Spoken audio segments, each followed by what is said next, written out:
Olá galera, bom dia, tudo bem com vocês? Estamos aqui iniciando mais uma aula de Geografia do segundo ano. Meu nome é Marineldo, professor de Geografia, e espero que todos vocês estejam bem. Caso vocês estejam aí com algum problema pessoal, alguma coisa que está afligindo você, tente pelo menos se distrair durante essa aula, né? E vamos seguindo, ok? Espero que todos vocês tenham um excelente dia e que vocês aproveitem a aula. Sem mais delongas, vamos direto para o nosso conteúdo. Na aula passada a gente estava falando sobre a distribuição das pessoas, da população economicamente ativa entre os setores da atividade econômica. Nós temos aqui os principais setores, né? O setor primário, que reúne atividades agropecuárias, extrativista, né? O garimpo, extração vegetal e criação de animais, né? Nós temos aí o setor secundário, que abrange diversos ramos da atividade industrial, né? Formado basicamente por a atividade industrial, atividade de transformação de matéria-prima em produtos, e o setor terciário, que envolve as atividades de comércio, e o setor de serviços, né? Educação, saúde, energia, telefonia, saneamento básico, transporte, por aí vai, ok? E a gente estava vendo a diferença entre a população economicamente ativa nos países desenvolvidos, né? Deixa eu apagar aqui um bocado aqui, e nos países subdesenvolvidos, nas economias subdesenvolvidas, né? A população economicamente ativa nas economias desenvolvidas, né, como Estados Unidos e Alemanha, a maior parte da população encontra-se empregada no setor de serviços, né, incluindo também o comércio, que absorve mais de 70% dos trabalhadores empregados. Enquanto a proporção de trabalhadores empregados na indústria ela também é elevada, podendo variar de 18%, 19% até 30%, 29%. E pouquíssimas pessoas empregadas, né, nas atividades agrárias. Por quê, professor? Porque, de certa forma, atividades agrárias, atividades de commodities, não gera tanta receita, né? Demanda muito espaço, demanda muita mão de obra, demanda muito disponibilidade de recursos para um retorno financeiro, digamos assim, baixo de produção por hectare, né? Então, isso é mais delegado, essa parte de produção agrícola e tudo, é mais delegado para países de segundo ou terceiro escalão, digamos assim. Embora os Estados Unidos também sejam um grande produtor, né, do agronegócio. E a população economicamente ativa nas economias subdesenvolvidas, os países subdesenvolvidos são basicamente economias agrárias. O que quer dizer isso, professor? São basicamente países que empregam grande quantidade das suas populações em atividades rurais, geralmente empregando baixo uso de mecanização, né? Pouca tecnologia. Professor, esse é o caso do Brasil? Não, o Brasil ele está, digamos assim, numa transição, no meio termo entre essas economias desenvolvidas e as subdesenvolvidas, né? Apesar da gente ter uma grande parcela da nossa população empregada no agronegócio, ainda cerca de 15%, né? Mas o nosso agronegócio ele é altamente mecanizado. Boa parte do nosso agronegócio ele é altamente mecanizado, embora ainda haja muitos imóveis de agricultura familiar pelo Brasil afora. Mas nossa atividade agropecuária, a atividade voltada à exportação, ela é basicamente toda mecanizada, o que reduz muito a utilização de mão de obra, né? Uma colheitadeira de algodão consegue fazer o serviço de centenas de pessoas de uma única vez. Países essencialmente agrícolas, como por exemplo Paraguai, Bolívia, Tanzânia, Bangladesh, tem a grande maioria da sua população, né?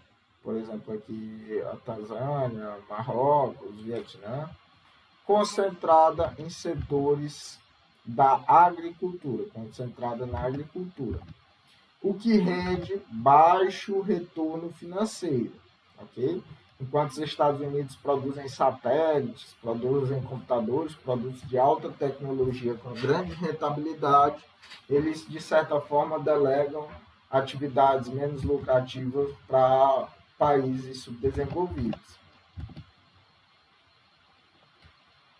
Aqui nós vemos um infográficozinho que mostra a variação da população economicamente ativa entre o setor terciário, setor secundário e setor primário, né? Essa variaçãozinha é do Brasil, no recorte temporal de 1950 até 2012. O verde é o setor terciário, o rosa é o setor secundário e o azul é o setor primário. Okay? Observe que em 1950, o setor terciário ele só correspondia a 26% da mão de obra brasileira, enquanto em 2012 ele já correspondia, 2012 ele já correspondia a 62%. Então foi um aumento significativo, aumentou 40 pontos percentuais isso aí. A indústria em 1950 correspondia a 14%, em 2012 passou para 23%. E o setor primário, né, a agricultura, extração, mineração, que correspondia a empregar 60% da população em 1950, caiu para apenas 15% da população em 2012. Então, o Brasil está nesse processo de transição aí. Migração, fluxos populacionais. Galera, vocês já devem ter ouvido falar muito sobre migração. Nós aqui do Nordeste conhecemos bem esse fator. Eu acho que quase todo mundo, se não todo mundo que está assistindo essa aula, conhece um amigo ou tem um parente que já viajou daqui para São Paulo, né, para trabalhar em São Paulo, trabalhar no Rio de Janeiro, em Minas Gerais. Saiu daqui para o sul ou para o sudeste em busca de serviço. Né? Essa migração é basicamente o deslocamento da população entre lugares, cidades, regiões ou continentes, né? Genericamente denominado, né, o termo pode ser de migrações. Estão entre os fenômenos demográficos mais complexos da época contemporânea, ou seja, da época atual, pois suas causas e consequências são múltiplas, né, e diversas. Ou seja, há diversas razões para uma pessoa deixar uma cidade, ou um estado, um país e ir para outro, né? Dos mais diferentes, nós podemos ter perseguição política, em alguns locais nós temos guerra, em alguns locais nós temos a pobreza, fome, busca por melhor qualidade de vida. Alguns viajam o mundo quando encontram o amor, né? O amor também é um forte gerador de migração. Às vezes você sai de uma cidade, tem gente que sai de um país, sai de um continente para outro para viver seu grande amor, né? Então nós temos não só fatores ruins, nós também temos fatores positivos envolvidos nessas migrações. E as suas consequências são diversas, né? Por exemplo, quando você tem uma migração em larga escala, como foi o caso do Nordeste. No próximo capítulo, nós vamos estudar a migração do Nordeste para o Sudeste de forma mais aprofundada. Mas, por exemplo, São Paulo. São Paulo, muito do que a cidade de São Paulo é hoje, estamos falando da cidade, né, não do estado, e de certa forma do estado também, muito do que a cidade de São Paulo é hoje foi construída por nordestinos. O fluxo de nordestinos saindo daqui, principalmente depois de 1930, 1940, indo para o Sudeste em busca de melhores condições de vida, foi um fluxo muito grande, uma quantidade muito grande de pessoas em busca de oportunidade de emprego na indústria, o que aumentou ainda mais o desenvolvimento da cidade, né? Você tinha cada vez mais mão de obra chegando, então você necessitava de mais casas, você necessitava de mais lojas, você necessitava de mais produtos para aquela população concentrada naquela área. Então foi, digamos assim, um ciclo virtuoso, né? Uma coisa puxando a outra. E Já, por sua vez, no Nordeste, nós tivemos, de certa forma, uma consequência negativa, né? Porque em alguns locais virou um certo vazio demográfico, né? Esse movimento também de pessoas saindo da zona rural em direção à cidade, que ficou conhecido como êxodo rural, também teve um impacto econômico no Brasil e por aí vai, né? Todo fenômeno que acontece tem suas consequências e tem suas causas. A causa é o que motivou aquilo, né? O que gerou aquilo. Por que foi que aquilo aconteceu? E suas consequências vão ser, né, os atos futuros, né? O que gerou aquele, digamos assim, qual foi os resultados daquele fenômeno, né? Foi a concentração de renda no Sudeste, foi, digamos, um certo espaço demográfico que ficou no Nordeste, e por aí vai. Tudo tem suas causas e suas consequências. Esse mapa aqui mostra os principais fluxos migratórios do planeta. Você tem aí os Estados Unidos e o Canadá basicamente só tendo seta chegando em direção ali, porque são países com a qualidade de vida muito alta. Então, de maneira geral,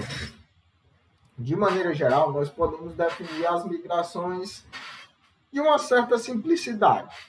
Via de regra, as pessoas saem de um local que elas consideram ruim, né, o que elas consideram menos agradável, para irem para outro local que elas consideram melhor, o que elas consideram que ali elas terão melhores chances ou serão mais felizes.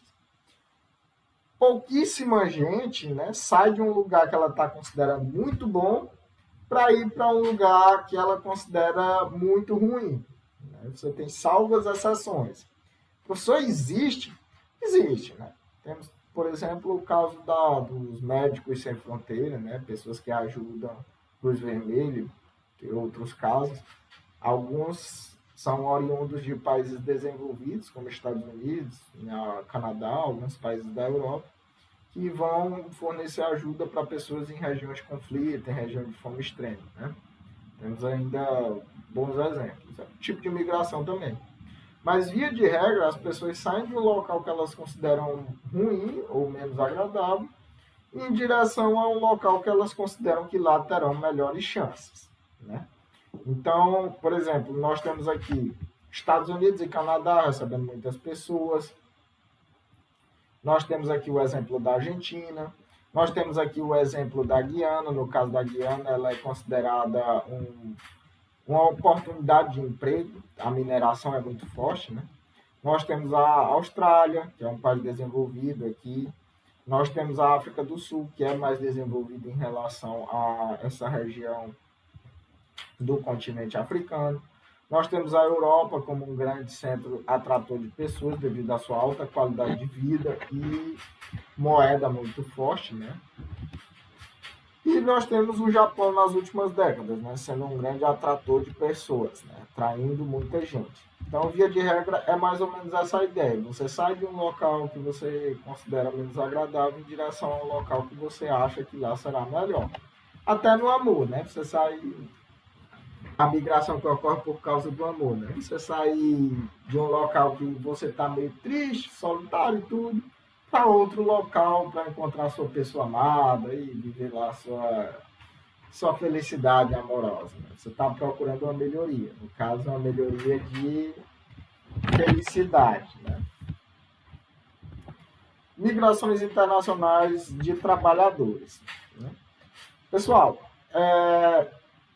a divisão internacional do trabalho, que vocês vão estudar mais detalhadamente, né, mais à frente. Mas o que é basicamente essa divisão internacional do trabalho? Como a gente estava estudando ali que as populações estão distribuídas em cada país, como elas estão distribuídas em cada país, fica fácil de você ver.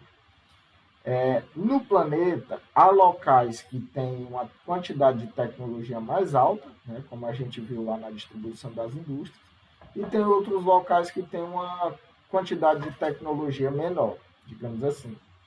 Então, no Brasil, por exemplo, há um fenômeno que a gente chama de fuga de cérebros.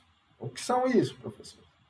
São pesquisadores, são estudiosos que saem do país e vão para outros países, como Estados Unidos, Inglaterra, Alemanha, porque lá eles vão ter uma qualidade, ou eles vão receber mais dinheiro, vão ter uma qualidade de vida melhor.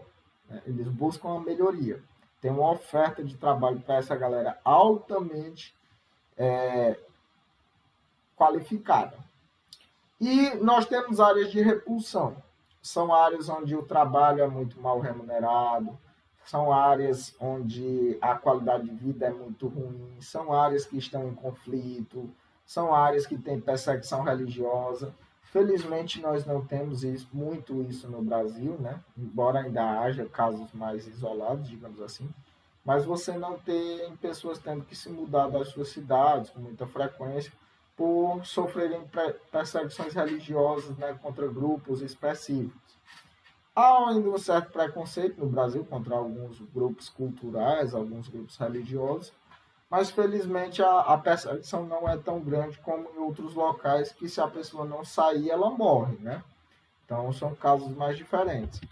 Geralmente os países subdesenvolvidos são os pontos de expulsão dos trabalhadores, digamos assim. Ou seja, os trabalhadores saem de lá tentando uma vida melhor nos países desenvolvidos. E os países desenvolvidos geralmente são os pontos atratores de trabalhadores, digamos assim. São os locais que atraem esses trabalhadores. Um caso muito emblemático é o dos Estados Unidos com o México, a fronteira dos Estados Unidos com o México. Imagine você morar no México, próximo à fronteira dos Estados Unidos. E ali você ganha um salário que não dá, se fosse transformar em dólares, não dava $400 por mês. E poucos quilômetros adiante você tem uma qualidade de vida melhor, você tem um salário mínimo muito maior, você tem um poder de compra completamente diferente do que tem no México, sem ter tanta violência. Ou seja, você tem uma oferta de qualidade de vida muito melhor a alguns poucos quilômetros da sua casa. É normal o ser humano se sentir tentado a ir para lá. E aí, como não tem tanta oferta de demanda de trabalho legal, muitos deles tentam entrar de forma ilegal. Então é um problema para o país, para os Estados Unidos, porque de certa forma você tem uma quantidade imensa de pessoas tentando entrar no seu território de forma ilegal, né? Muitos deles de forma ilegal. Ah, professor, é um perigo para a segurança, eles vão roubar e tal, tráfico, coisa e tal. Não. Sim, claro que tem essa questão ainda do contrabando, tentando entrar tráfico de drogas e tudo mais, né? Mas a grande maioria dos mexicanos que tentam entrar nos Estados Unidos não são nem envolvidos com o narcotráfico, né? Eles estão, a maioria tentam buscar uma melhora de vida, uma melhor qualidade de vida. Mas o narcotráfico também é um problema, que mancha a imagem desses trabalhadores, né? E, de certa forma, tem também uma questão de proteção do seu trabalho, do seu trabalhador nacional, né? Do seu cidadão. Porque, às vezes, a concorrência é muito desleal, né? Vamos supor, uma pessoa que está acostumada a exercer um trabalho no México ganhando bem menos, ela, e está lá de forma ilegal nos Estados Unidos, ela se sujeita a trabalhar, né?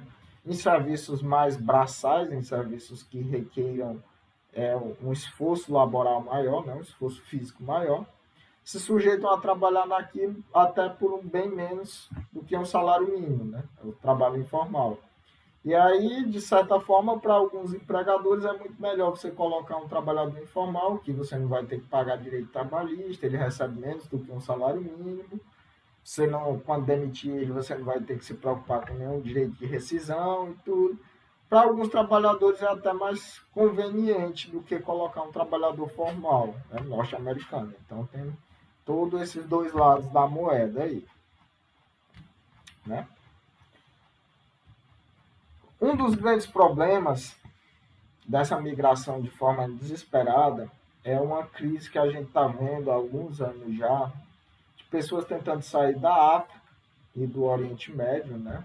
O Oriente Médio, parte dele lá, Egito, é a África, outra parte é a Ásia, né? Pessoas tentando sair da África e do Oriente Médio em direção à Europa, devido a repressões religiosas, guerras, conflitos locais, enfim. A Síria, por exemplo, está em guerra desde 2011, né? Já Infelizmente, esse ano vai bater 10 anos de guerra civil. Uma tragédia.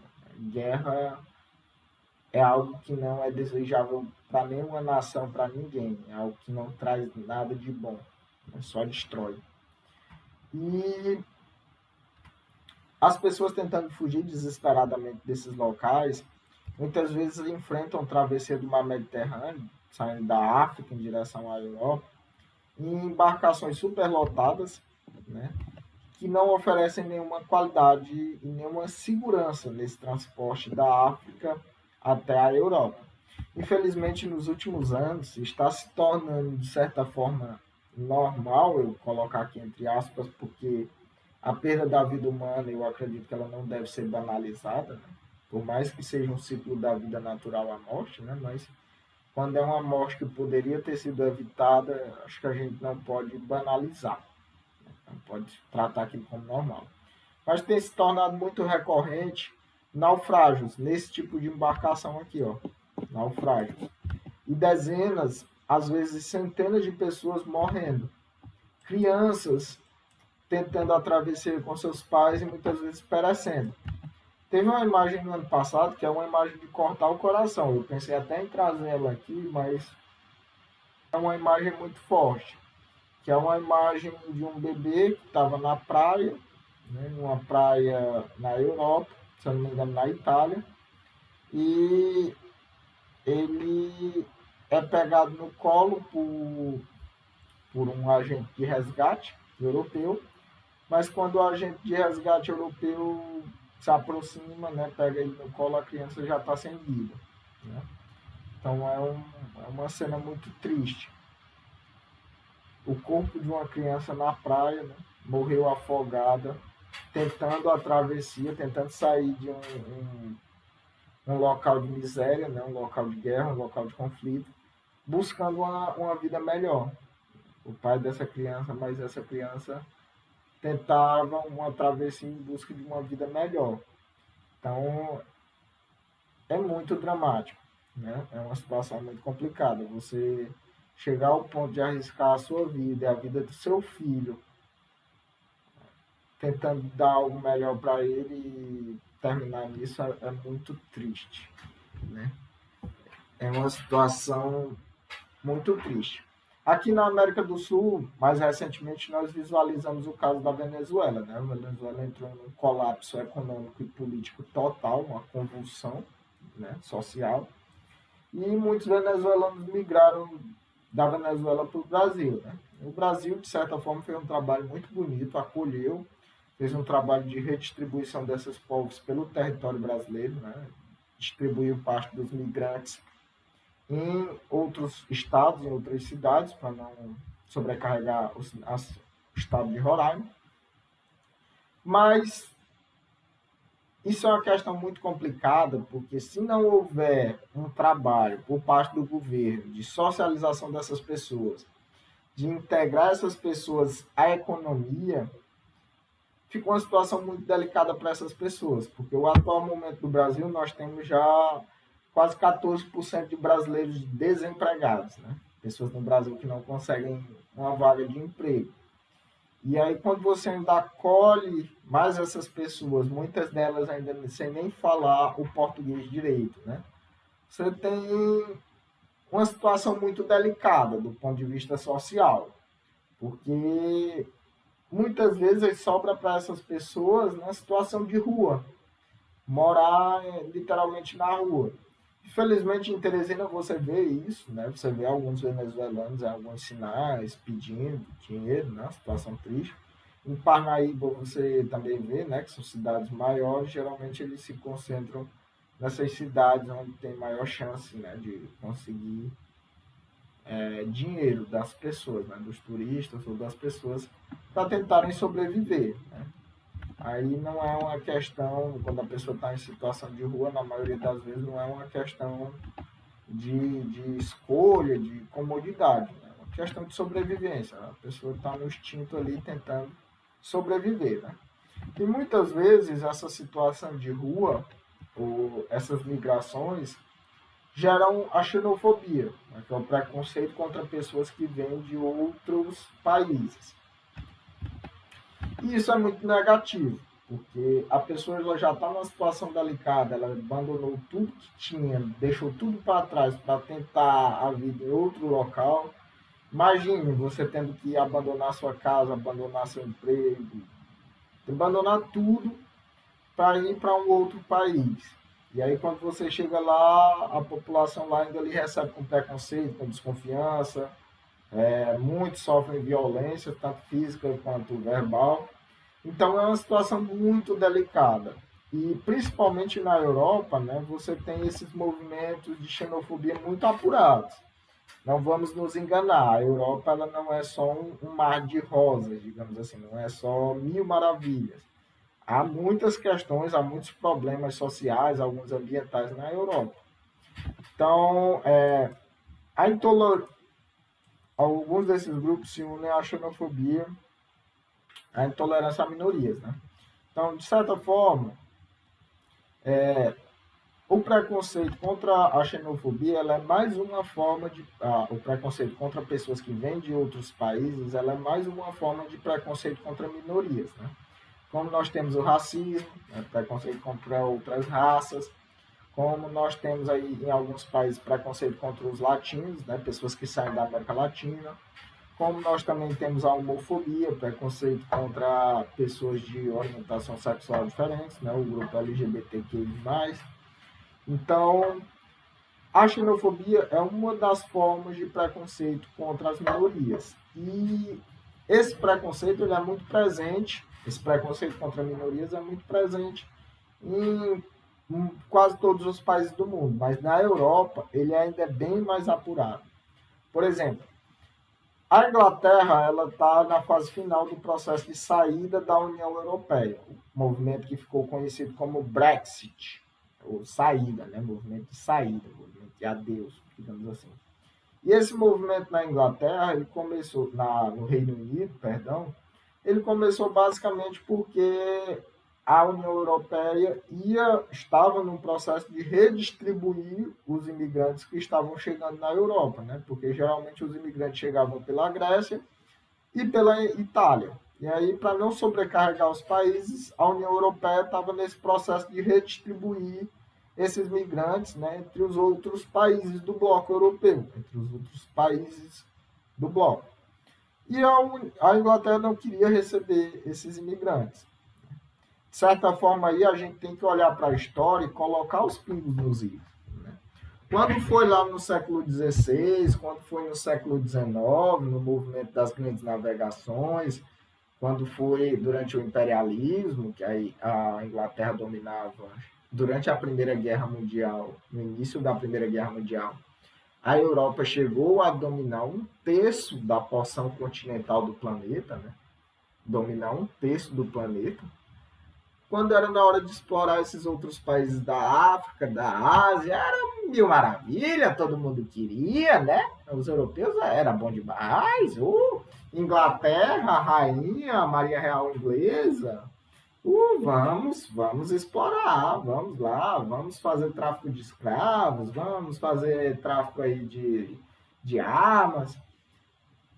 Pouco falado, mas a Inglaterra ela já travou uma guerra contra a China, a guerra do ópio, para ter o direito de continuar fornecendo o ópio para a China. O governo chinês não queria mais receber o ópio, e a Inglaterra, que tinha uma superioridade bélica, né, uma superioridade de guerra, guerreou contra a China, obrigando a China a abrir suas fronteiras para receber o ópio inglês. O ópio é uma substância derivada de uma flor semelhante à maconha, digamos assim, causa efeitos alucinógenos semelhantes à maconha.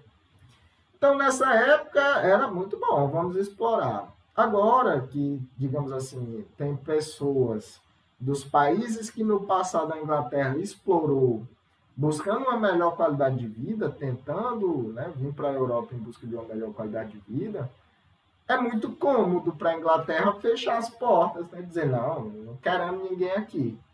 Quando era na vez deles irem explorar o continente africano, o continente asiático, era muito fácil, né? Era muito bom.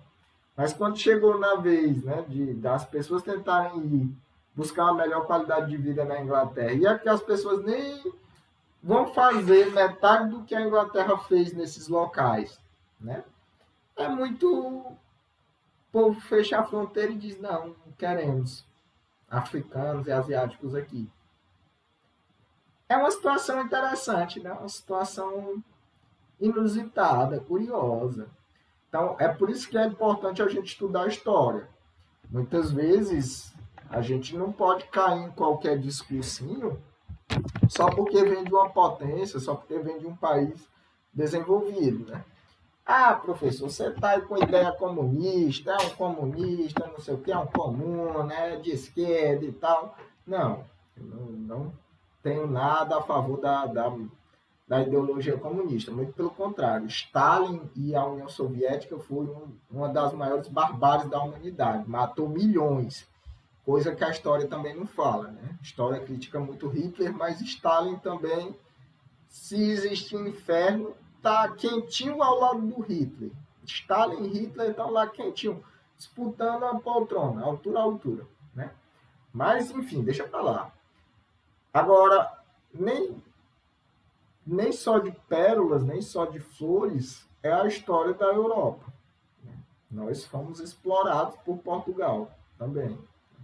Então, a gente, de certa forma, a gente tem que lembrar do passado, tem que ver, porque o passado influencia diretamente no presente. O presente nada mais é do que uma construção de eventos do passado. Então, é importante, sim, a gente lembrar, olhar para trás e ver o que foi que aconteceu no passado, né? Cerca de 19 milhões de imigrantes no mundo foram chamados de fluxos de refugiados. Para vocês terem uma ideia, em 2020 nós já passamos de 30 milhões de refugiados no planeta. Então é muita gente, é muita gente, né? Então, aqui a crise dos refugiados na Europa vai falar basicamente um pouquinho do que eu comentei aqui já com vocês, né? A grande maioria desses refugiados vem da Síria, país que está em guerra civil. E assim a gente finaliza o nosso capítulo, ok? Tenham todos um ótimo dia, espero que vocês tenham entendido. Aproveitem as próximas aulas. Cabeça erguida, problemas fazem parte da nossa vida, mas nós não podemos nos abater pelos problemas, devemos seguir em frente, continuar firmes e fortes. E isso é a vida. Vamos seguindo, nada é perfeito, mas a gente tá na luta, tá sempre na luta, ok? Tchau, até mais, tenha um excelente dia.